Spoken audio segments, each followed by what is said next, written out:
يا مساء الخير. سوينا اليوم بف بحشوة الدجاج بطريقة جدا سهلة وجدا لذيذة، والطريقة معتمدة ومضبوطة. تشوف قوامها من الداخل. أتمنى الاشتراك بالقناة وتفعيل زر الجرس وكومنت. نشوف الطريقة والمقادير مع بعض. السلام عليكم ورحمة الله وبركاته. مساء الخير، كيفكم جميعا؟ إن شاء الله بخير. بحكم أن قبلنا عليه شهر الخير، شهر رمضان المبارك، حبيت أشارك معكم وصفة البف اللي أنا معتمدتها من سنين.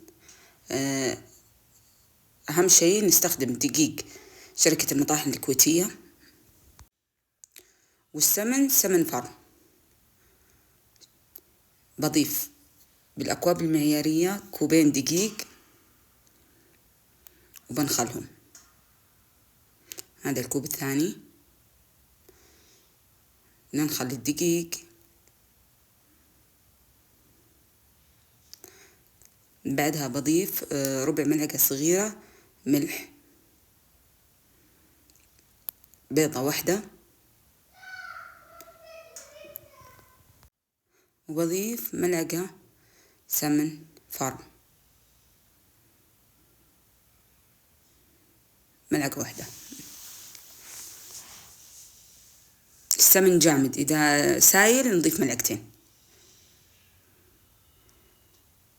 الحين بقلب المكونات، نفركها مع بعض، نبسها مع بعض، بحكم ان احنا نغلف الدقيق بالطريقة هذه ونرفع يدنا لفوق.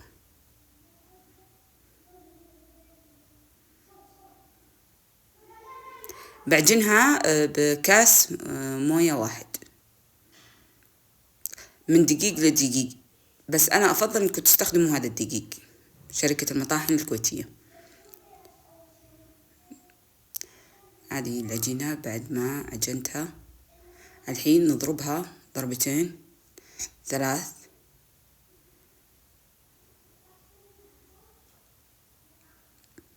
بعد ما ضربناها هذه نغلفها بكيس، نخليها ترتاح، ونجهز حشوة الدجاج مع بعض.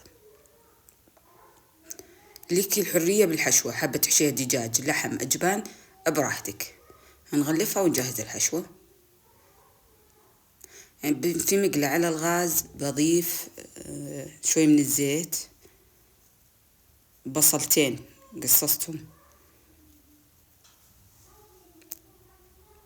نقلبها إلين ما تدبل. أخذت لون، نضيف نص ملعقة كبيرة ثوم مهروس، ونقلب إلين ما تطلع ريحة الثوم، ونقلب. بعدها بضيف الفلفل الرومي أو الفلفل الحلو، قصصته مربعات، ونقلب إلين ما يذبل وياخذ لون. بضيف عندي الدجاج ما سلقته، قصصته مربعات صغيرة، نضيفها ونقلب الحشوة. بعد ما ضفنا الدجاج أضفت البهارات، طبعا البهارات على حسب ذوقك. أضفت 7 بهارات: البابريكا، شوية كزبرة، ملح، ونقلبها مع بعض. بضيف آخر شيء الجزر عشان ما بيذبل مرة.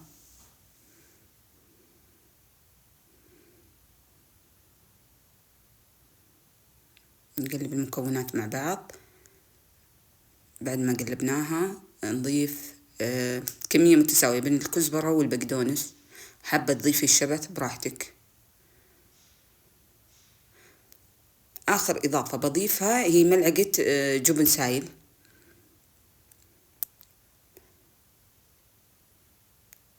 يعني هي الحشوة ما تاخذ معك وقت. بعد ما أضفنا الجبن نقلبها، وبعدين نطفي عليها النار وتكون جاهزة للحشي. عند العجينة ارتاحت نكورها كور متساوية،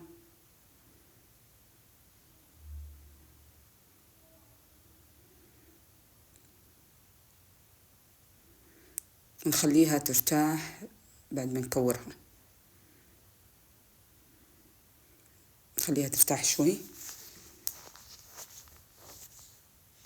بعد ما ارتاحت عندي العجين، لأن قوامها ما شاء الله ممتاز، ما احتجت أني أنا أضيف دقيق على السطح.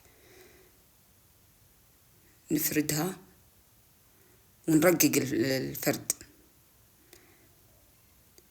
عشان ما تطلع معي العجينة السميكة.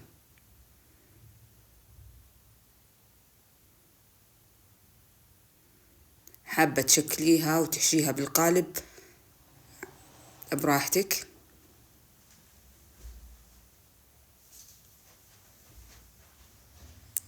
بحطها بالقالب هذا القوام أو هذا السمك، نضيف من الحشو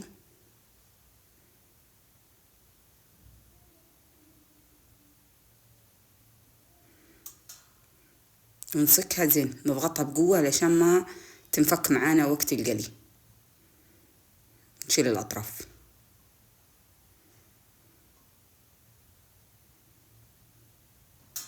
وهذه هي، نحطها في الصينية ونكمل باقي الكمية. أبى أفرد واحدة ثانية،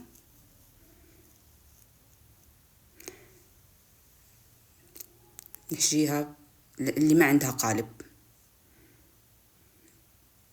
الطريقة هذه، نسكها ونضغط عليها زين، بعدين نقص الأطراف.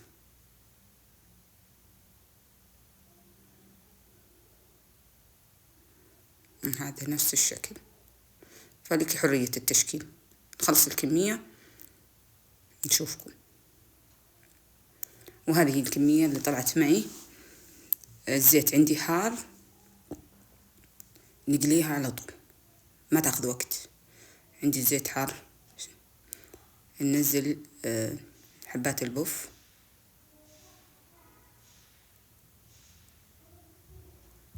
تكوني سريعة عشان بسرعة تحمر